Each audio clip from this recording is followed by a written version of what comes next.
നമ്മളെല്ലാവരും സമയം പോയി, എൻ്റെ സമയം പോയല്ലോ എന്ന പരാതി ഇല്ലാത്തവരായിട്ട് ആരും തന്നെ ഉണ്ടാവുമെന്ന് തോന്നണില്ല. കാരണം എല്ലാവർക്കും ഉള്ളൊരു പരാതിയാണല്ലേ, കൃത്യമായിട്ടൊരു ടൈം മാനേജ് ചെയ്യാൻ നമുക്ക് സാധിക്കുന്നില്ല എന്നുള്ളതാണ്. നമുക്കറിയാം എല്ലാവർക്കും ഒരുപോലെയാണ് സമയം കൊടുത്തിട്ടുള്ളത് അല്ലേ, 24 മണിക്കൂർ. അത് കറക്റ്റായിട്ട് നമുക്ക് മാനേജ് ചെയ്യാൻ സാധിച്ചിട്ടില്ലെങ്കിൽ നമ്മൾ ജീവിതത്തിൽ ഒന്നും ചെയ്യാൻ നമുക്ക് പറ്റില്ല എന്നുള്ളതാണ്. പലരും കണ്ടിട്ടില്ലേ, ഒരുപാട് കാര്യങ്ങൾ ചെയ്യുന്നു അല്ലേ. നമ്മളിൽ പലരും വെറുതെ ഇരുന്നാലും നമുക്ക് സമയമില്ല എന്നാണ് പറയുന്നത്.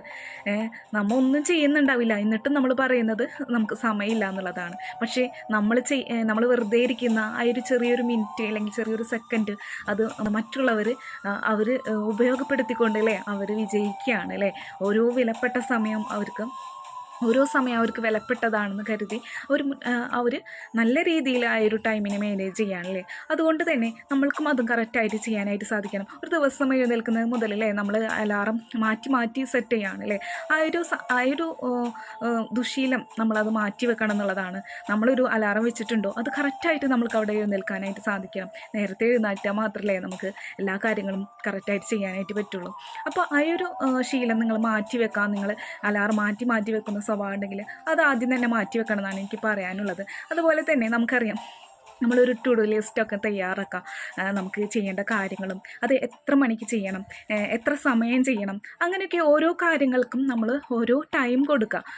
നമ്മൾ പ്രയോറിറ്റി കൂടുതലുള്ള കാര്യങ്ങളുണ്ടാവുമല്ലോ, അതൊക്കെ നമ്മൾ ആദ്യം ചെയ്യാം. അതിന് നമ്മൾ മുൻഗണന കൊടുത്തിട്ടുകൊണ്ട് നമ്മൾ ആദ്യം തന്നെ അത് ചെയ്ത് തീർക്കാനായിട്ട് ശ്രമിക്കുക. ഓരോന്നിനും കുറച്ച് സമയം കൊടുക്കുക. അതുപോലെ തന്നെ കുറച്ച് സമയം നിങ്ങൾ വെറുതെ ഇരിക്കുക.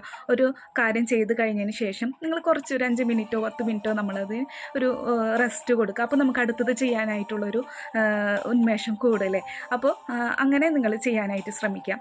അതുപോലെ നമ്മൾ ചെയ്യേണ്ട കാര്യങ്ങൾ എല്ലാം ഒന്നിച്ചു കൂട്ടി നമ്മൾ ചെയ്യാതെ, ഇപ്പോൾ നമ്മൾ മക്കളെ പഠിപ്പിക്കുന്നതും ഭക്ഷണം കൊടുക്കുന്നതും അല്ലെങ്കിൽ നമ്മുടെ വർക്കും അതുപോലെ നമ്മുടെ പാചകവും ഇതൊക്കെ നമ്മൾ ഒരുമിച്ച് കൂട്ടി ചെയ്യാതെ നമ്മൾ ഓരോന്നിനും ഓരോ ബ്ലോക്കുകളാക്കി തിരിച്ചതിന് ശേഷം നമ്മൾ ഓരോ കാര്യങ്ങളാക്കി ചെയ്യാമല്ലേ.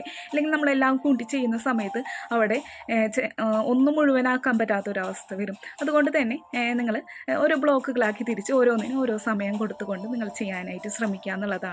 നിങ്ങൾക്ക് എന്തൊക്കെയാണോ ചെയ്യേണ്ടത് അതൊരു ലിസ്റ്റ് ഉണ്ടാക്കിയിട്ട് കൃത്യമായിട്ട് ചെയ്യാനും നിങ്ങളുടെ സമയം നല്ല ഭംഗിയായിട്ട് ഉപയോഗിക്കാനും നിങ്ങൾക്ക് സാധിക്കട്ടെ. താങ്ക്